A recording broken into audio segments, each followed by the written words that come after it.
Hey everyone, and welcome back to another Title Tuesday. This is the last one for the month of March, kind of wrapping up the series that Eric and I have been doing on just like parts of a purchase agreement, what's included on there, that type of thing. So last thing we want to talk about today is just the further conditions part, or the additional comments, whatever your contract says. This is just that place where you can put a little bit of anything that needs to be considered. So on the retail side, this is usually the side you see a lot of, like, hey, this pool table was included in the deal, or the light fixtures, any things like that. I know for us, this is where we want to include anything with a tenant or occupancy issue as well, of like, hey, this person, needs to be out of the property before we close on it, or this, maybe they have 3 days after closing to stay in the property. Any of those types of things, or just anything that might pop up. We talked about before of just like with closing costs, of just restating of like what all your closing costs is considered on here and stuff like that. So Eric, when we're talking about further conditions on a purchase agreement, it's just a little bit of everything. I'm sure from the title standpoint, I'm sure you guys have seen a little bit of everything and probably had some pretty unique stories with stuff that you've seen on the further conditions thing. But is there anything that you see wholesalers not necessarily put on a purchase agreement that they should include maybe in that further conditions part, or something that a lot of wholesalers maybe leave out of a contract that needs to be included in there, or anything like that? Yeah, I mean, it is what it is. It's the other conditions that are not typed out into the purchase agreement, and we see all kinds of stuff, as you said. Typically, the things that we see that are there have to do with who's paying for what. So sometimes, rather than marking out a whole bunch of stuff in the body of the purchase agreement, they might just say, "See further conditions." Another item would be, is it seller financing?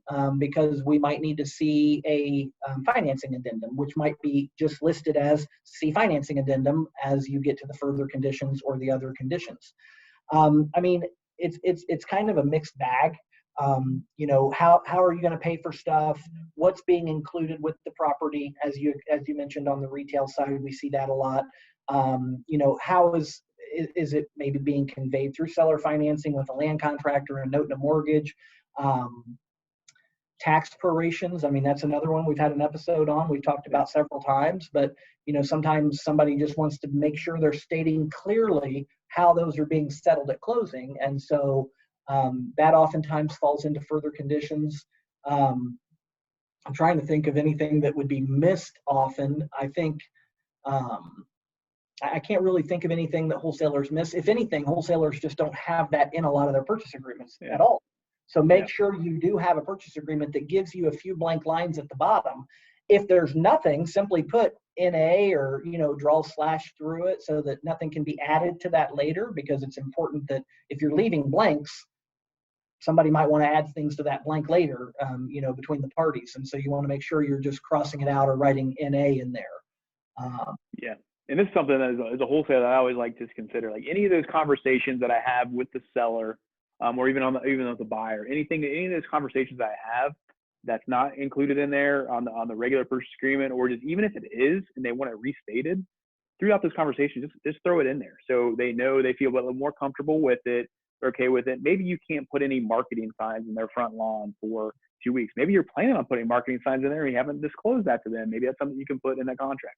Any of those types of things. So anything that you're doing, any of those conversations that you're having, anything you want to disclose or talk about or include in there, this is the perfect place for it. I think there's a lot of things that, we discussed it, we talked about it, but then as the contract rules are on, you didn't put it somewhere. This is exactly where you should have it in there. And Eric brings up a really good point too. If your contract doesn't have a section in there that says, additional comments or additional conditions, further conditions, anything like that, I think it is really important, because we all know every wholesale deal, every real estate transaction is different on many different levels. And there's going to be something that pops up and you're going to need this at some point to include something in there and stuff. So. Well, and I think something I have seen that I would call kind of a mistake. Now, there are some investors out there that live and die by this method of telling their seller what they may net at closing, but try not to make that mistake early in your career, because as we've talked about in other episodes, you really have no idea what's going to come back on title, where the taxes stand. Now, there are, like I said, there are investors who do a lot of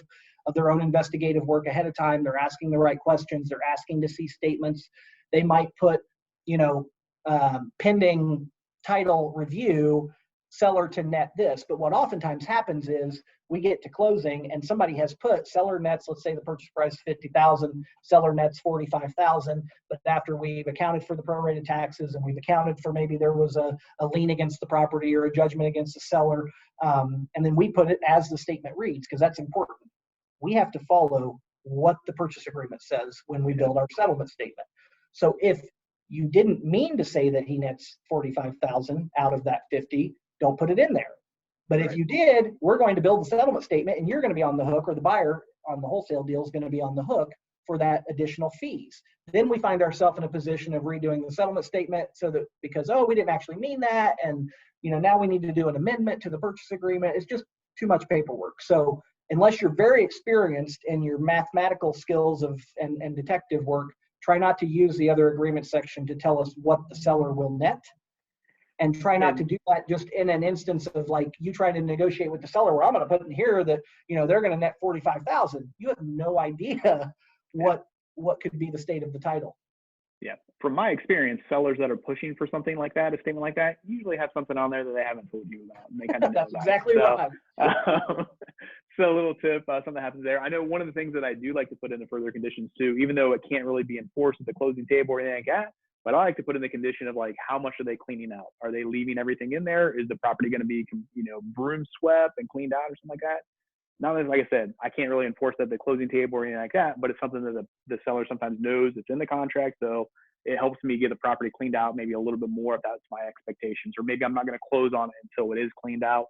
Those types of things. That's one of the things that as a wholesale, I like to put in there, because I like to pass that off to my buyer, that information, so they know how much cleanup is going to be needed, and they can estimate that as well. So that's really good. Yeah. One of those things I like to include in the further conditions. Great part of the purchase agreement. So Eric, thanks a lot for joining me again. We knocked out, I think we finished the purchase agreement part of this segment. We've been on for 2 months now, for February and March. And you guys have anything else that you want explained about, hey, what should be on a purchase agreement, or I don't understand this part of a purchase agreement, let us know. You can reach out to me at brian@simplewholesaling.com. Eric, what's the best way for somebody to reach out to you if they have any questions about anything? Yeah, absolutely. My email is eric.downing@hockerlaw.com, or you can call me at 317-578-1630, extension 37.